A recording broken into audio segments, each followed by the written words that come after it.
If you don't leave, I'm going to shoot myself. She said, go for it. So I put the gun under my chin.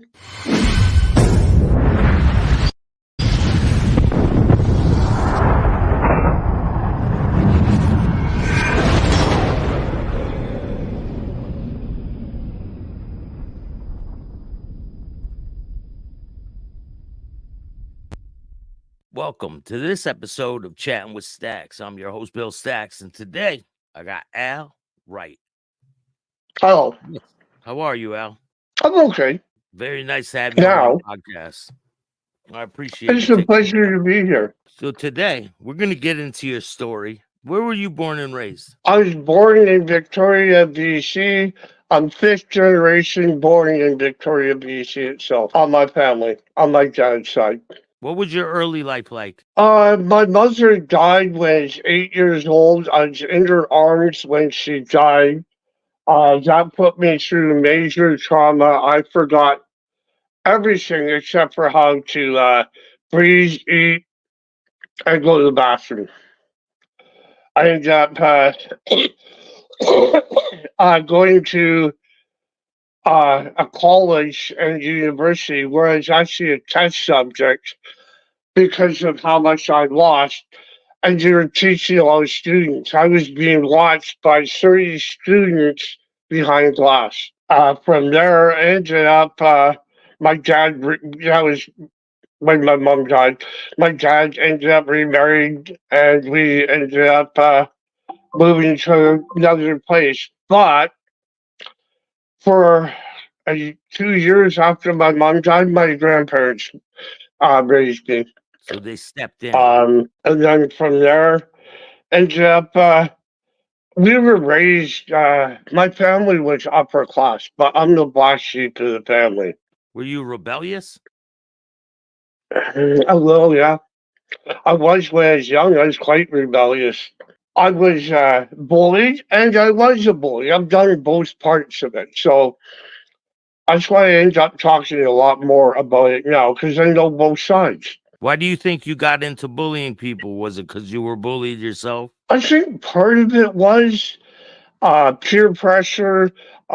Because I was a little bullied, I was trying to get even and trying to make myself feel good because I was bullied. So if I bullied someone back, then I could be equal or just as good as them. There's all kinds of different ways of looking at it back then. But when you're young, you are very, very impressionable. And in school, you're taught that making someone cry, upset, or mad is funny. That's taught in school by other kids, right? Because you're not taught to walk away from it, to ignore it. You're not. If you learn to ignore it, it doesn't really happen. It's because I've been working with this for quite a bit. When you get bullied and harassed, don't go, huh? What? Don't do any reaction. Just keep walking away. Eventually, go, oh, he's no fun, and they stop bullying you. But if they're all already bullying you, it doesn't work that way. Because you gave them a reaction, they start amping it up. Now, when you were younger, did you have relationships back then? When was your first relationship? My first relationship was probably dating was around 11 years old because I used to go ice skating every Friday, Saturday night at the rink. I had started dating girls when I was that age. It was normal? Like, did you have times when you would, like when a girl would break up with you or something like that? Did you feel like your life was going to end? Because I've been in that situation. No, not when I was younger. I had later on in life, I felt that way when one girl broke up with me.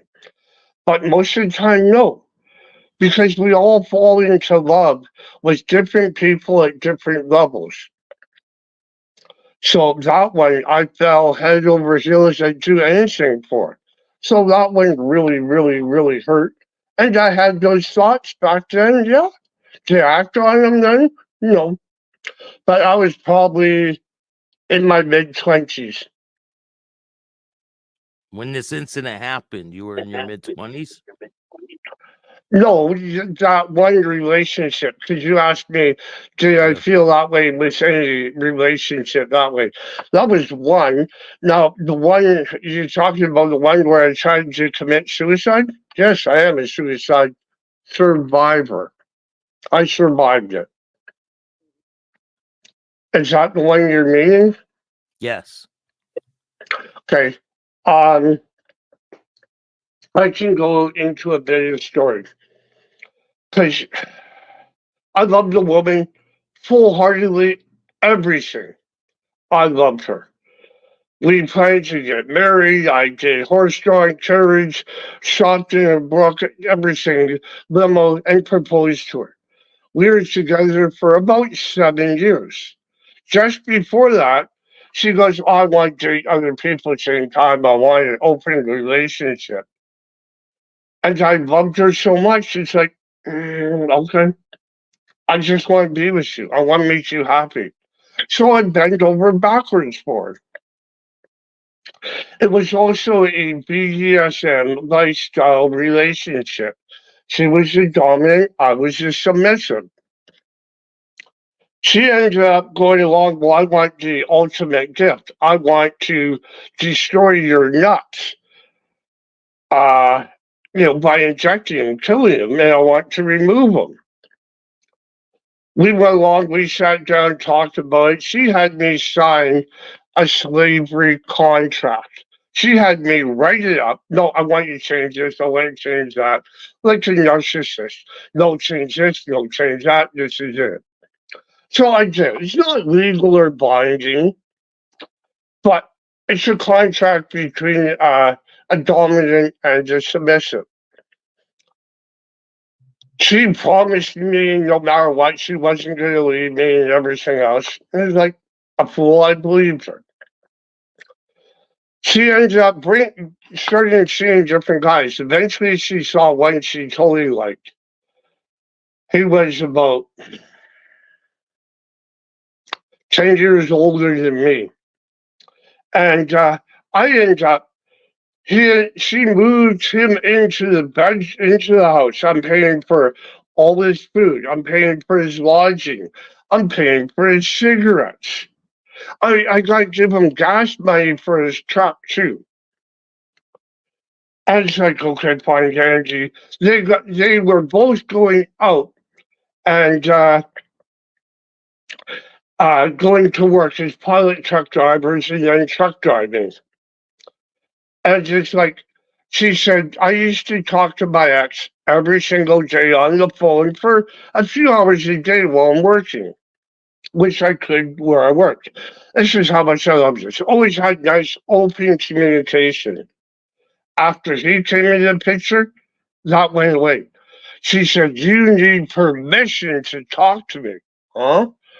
What? This is supposed to be an open relationship. I started getting people telling me they're just trying to save up money so they can move out. They're going to leave you. Huh? What? No, she told me she wasn't. So I actually confronted both of them. No, we're not doing that. I got phone calls by they spoofed my work's phone number and told me, oh, yeah, this is what you're doing, blah, blah, blah. So we ended up going through cameras, everything else. At my employment, they spoofed the phone number. But she adamant, no, we're not doing that. 2 weeks later, she turns around, texts me, and says, yeah, we're done. I'm breaking up with you. I'm going to be with Jack. Huh? What? Okay, whatever. I get home from work at about 1 o'clock, 1:10 in the morning. I was driving a fuel truck at the time. And I was on night shift. I finished early. I come home. half the stuff had been taken out of the house. And I go into the bedroom and I see the gun safe, which I had a small safe that my dad gave me. I had it inside the bottom of the big gun safe, bolted into the ground, into the floor joists. They pulled that whole thing right out of the ground, emptied the guns out of the gun safe, put them on there. Brought a small gun safe from downstairs. And I'm the only one that had the key for the small one. And I'm the only one that had the key for the small safe to get in. She used to, but she lost it. Well, I'm going, oh my God, I'm just upset. My TV in the living room is gone, a few other things. And it's just like, okay, I usually go and reload ammo to relax and everything else. Well, I didn't want to go down into the basement because then it could come and be around me. So it's just like, no, I'm going to go work on my one gun, my 308. I go walking into the garage. I close the door. I wrote the door closed, tied it to a railing so they couldn't come in. And I opened up the big garage door because I smoked at the time. And it was like, I just wanted to be by myself. I'll work on my gun. I ended up calling my ex-wife because she knew me best. I was with her for 19 and a half years. I was talking to her and everything else. I didn't tell her, I didn't tell her I was having those thoughts right then and there. I wasn't really, kind of, but not really. And I got off the phone.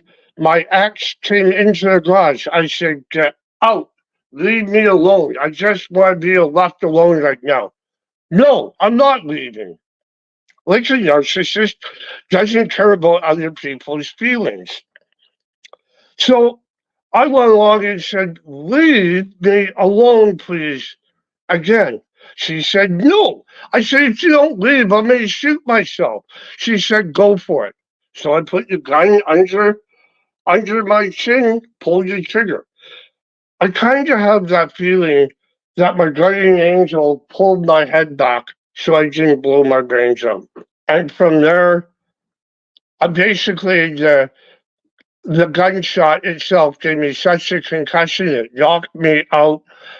I'm only saying this, but I didn't feel a thing.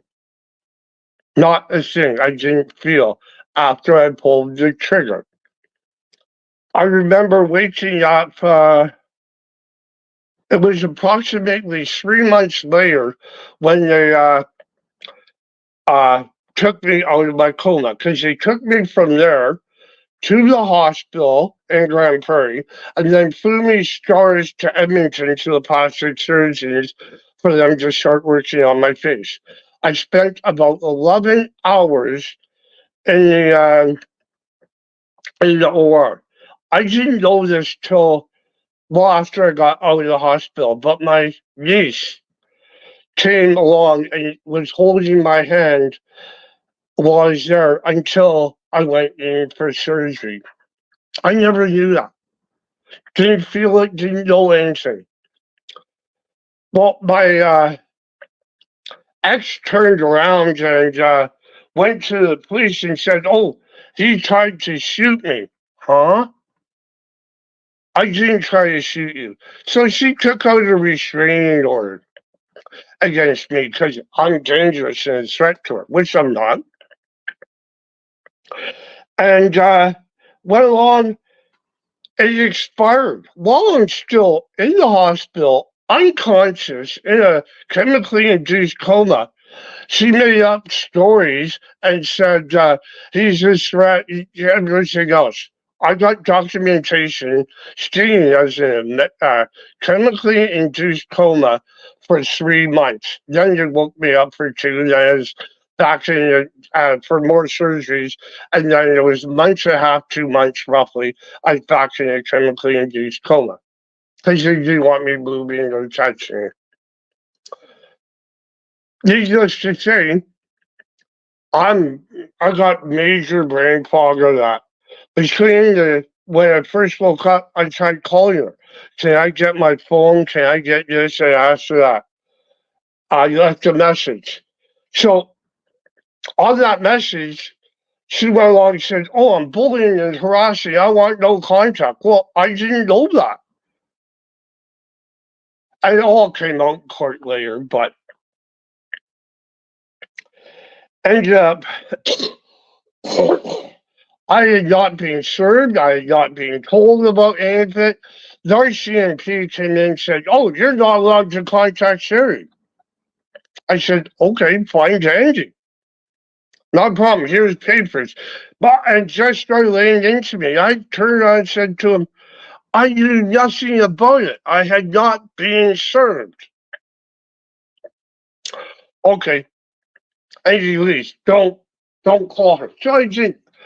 While I'm still in the hospital, they end up getting another restraining order against me, and her boyfriend delivers it to me while I'm in the hospital, in a hospital bed. Told her I want nothing to do with her, what she put me through, and how she made me feel. Well, I'll fast forward a little, end up going to court, and I said, I don't want any contact with her whatsoever. Well, she's going for another year restraining order. I said, I don't care. Make it 2 or 5 years. I don't care. I don't want contact with her whatsoever.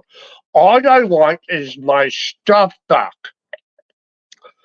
And they said, okay, blah, blah, blah. We'll get your stuff back. She was court ordered to give me my stuff back. She never did. She didn't give all my stuff back. Some of it. I gave her a list of the other stuff that my parents had given me and all that. Oh yeah, we'll get it to you. We'll get it to you. Never did.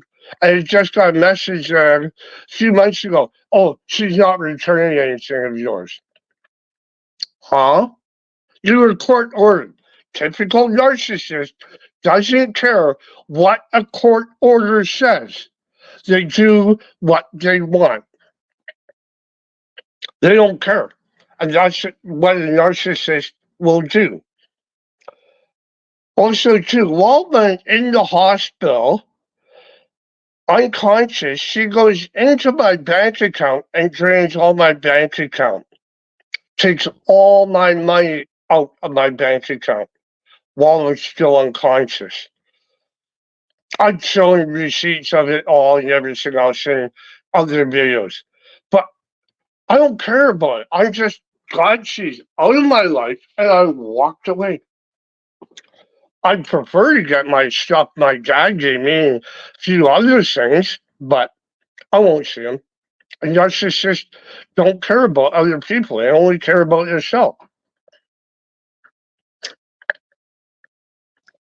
So after all this, I probably spent, after I got out of the hospital after 10 months, I tried to figure out, why am I still here?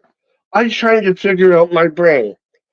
And I figured that my higher power kept me alive to help people, to tell my story, get my story out there, to help with mental health, with help with bullying, harassing, and also with narcissists. So that's what I've been doing. I've been doing all that now with helping with bullies, narcissists, and I've got all kinds of different tips and tricks that I use. For me, getting my head straight was watching different shows like Darman. I'd watch old shows that were spirit lifting, like, believe it or not, I'd watch The Rifleman. It's an old show, but it's all about old time values. I'd watch different shows like that. As I started analyzing, I'd watch Hell's Kitchen on repeat over and over and over. And I study it and analyze it and go over it all. The different people's reactions, what they do, I just break it down, analyze it all. And it actually helped me in my head sort things out. And I said, I don't want to be sad.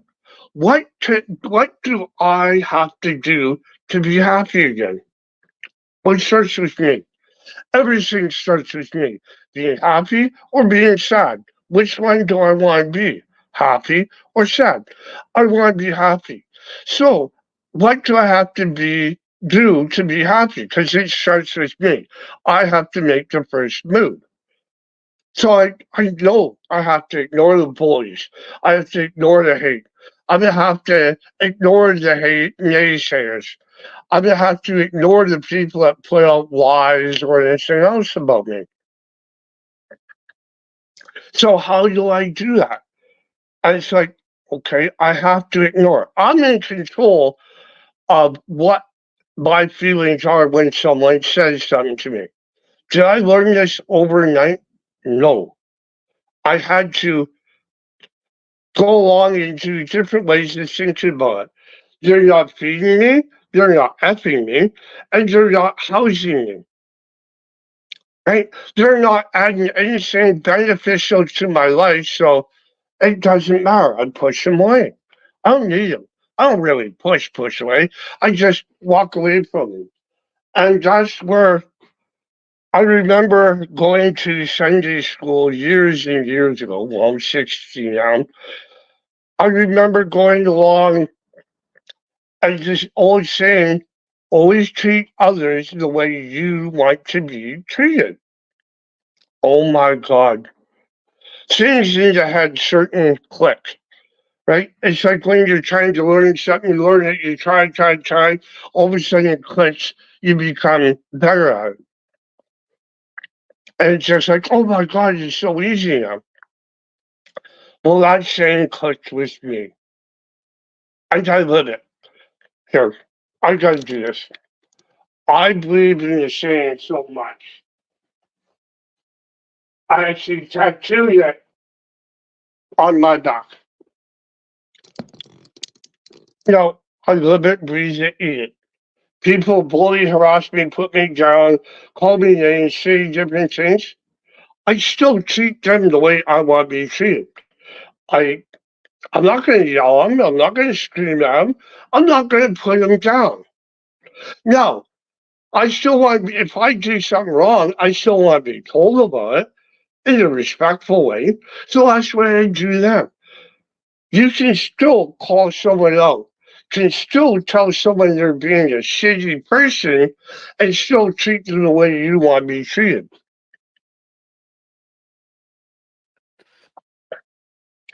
So it's a matter of all those different things have made me who I am now. I, I was always a fairly positive person, but since this accident and being pushed so low by the narcissist,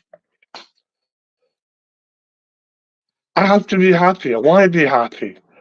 And if I could explain, when people get so low, they want to try taking their life. And 90, with all the people I talk to, I will never tell any of the stories that I talk to people about. But none of us can explain after you try taking your life, you have a major uh, drive, duty for life, and everything else. Is it right away? No. There's certain stages that you will go through when you first if you don't succeed as you come to or whatever, right? It's like you will have people that are, oh my God, you should reach out. You're going to have thousands of people that do that. I couldn't reach out. I was going to pick up my phone that instant, but most people don't reach out. I will say this. Most aren't high pressure in that moment like mine were. Because if she didn't tell me to shoot myself, I wouldn't have. And that's the truth. I wouldn't have taken my own life.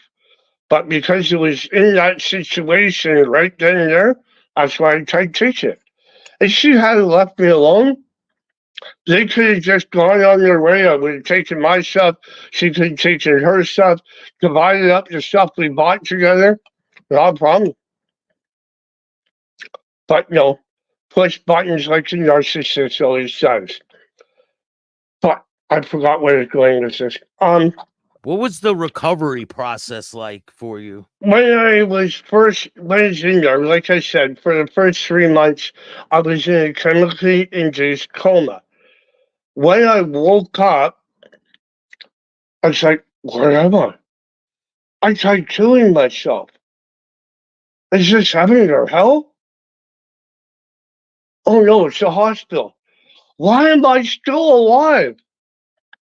I shot myself. Oh well. And it's like, my hair. They cut my hair. Oh, was I mad? Because my hair used to be down to about here. Okay? And they cut it. It still hasn't, it's grown a bit.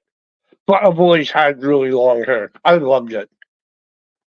It's just me. Just you.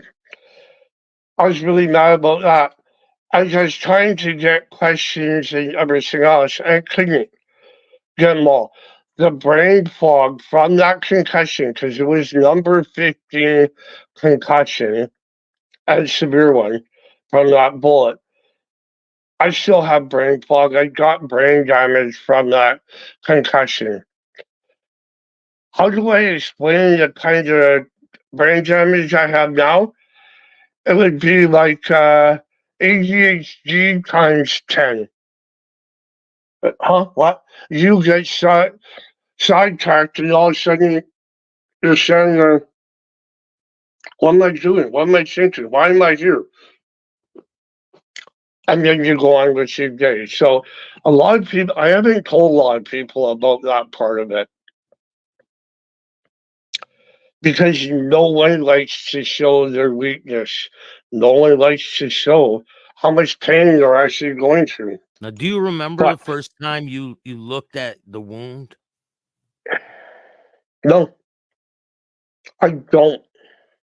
But they ended up, everything else, doctors come in, uh, and I still had my trachea, and it's still a hole from there. But the skin graft didn't totally take, so I had to do it again. So it ended up taking me back in, and that's when they put the bone across here. I have a plate right across here. I have a plate under my eye and plate under the other eye, too, because I shattered the whole skull, and my skull, part of it over here by this eye, went in. This is an artificial eye. I just got it 2 days ago. But they ended up taking me back in, doing more surgery and that.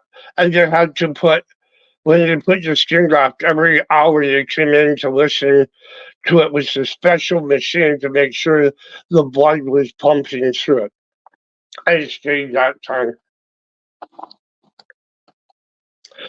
They say I still have 3 more surgeries to go, but I've been waiting 3.5 years for my next one. Welcome to Canadian medical system. Yeah, no. I don't mind it, except for how long it takes to get it done. I like the doctors. I had an awesome doctor. Dr. Louis did one side, Dr. Mike, I can't remember his last name, did the other. U of A Hospital is a training hospital. It's a school for doctors. You can't tell which one did which. But to go on, I didn't see my face, really look at my face until probably, really look at it, till just before I got out. I don't know why I didn't, but I didn't really look at it. To me, it's not about the looks, it's about the person on the inside.